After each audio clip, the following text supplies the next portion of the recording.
হচ্ছে নির্বাচন কমিশন পুনর্গঠন? আজকে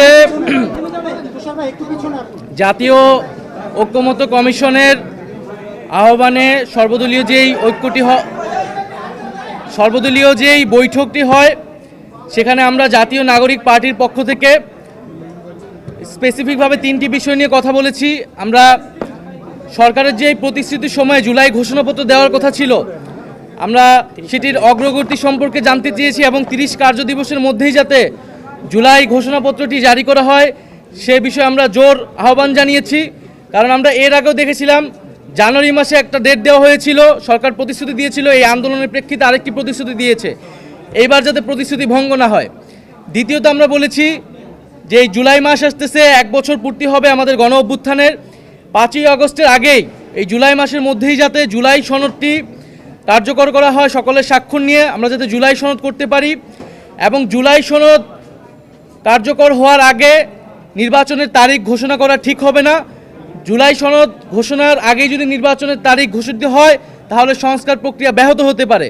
তাই আমরা আহ্বান জানিয়েছি যে 16 বছর আমরা অপেক্ষা করেছি, 10 মাস অপেক্ষা করেছি, আমরা আরও 2 মাস অপেক্ষা করতে চাই এবং সরকারকে সময় দিতে চাই। সকল রাজনৈতিক দল মিলে এই 2 মাসের মধ্যে আমাদের যে জুলাই সনদ, যেখানে জনগণ তার ভবিষ্যৎ বাংলাদেশের রূপরেখা, শাসন ব্যবস্থা পরিবর্তনের মৌলিক সংস্কারের রূপরেখা দেখতে পারবে, সেই জুলাই সনদ হওয়ার পরে একই সাথে আমরা তখন নির্বাচনের তারিখটি যাতে সরকার ঘোষণা করে আমরা সেই দাবি জানিয়েছি। এবং জুলাই সনদ হওয়ার পরে আমরা আমাদের দলীয় মন্তব্য জানাবো যে কোন সময় নির্বাচন আমরা চাচ্ছি।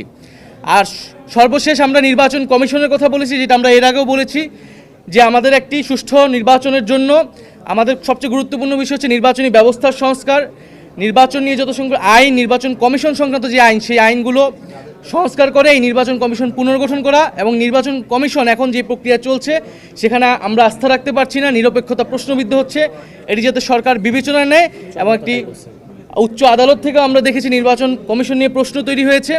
তো সার্বিক বিবেচনায় নির্বাচন কমিশন যাতে পুনর্গঠন করা হয়, আমরা এই 3টি বিষয়ে মূলত আলোচনা করেছি। ধন্যবাদ।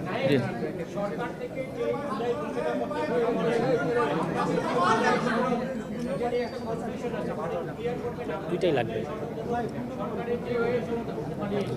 জুলাই ঘোষণাপত্র হচ্ছে এই জুলাই গণ অভ্যুত্থানের যে ইতিহাস, কোন প্রেক্ষাপটে জুলাই গণ অভ্যুত্থান সংঘটিত হয়েছিল, জুলাই গণ অভ্যুত্থানের অঙ্গীকারনামা এবং আকাঙ্ক্ষা, সেটার একটা ঐক্যমতের দলিল, যেটা মূলত ইতিহাস বিকৃতি ঠেকাবে এবং এই জুলাই গণ অভ্যুত্থান এবং শহীদ আহতদের একটা সাংবিধানিক স্বীকৃতি দিবে। কারণ এই ঘোষণাপত্রই পরবর্তী সংবিধানে কিন্তু সংযুক্ত হবে।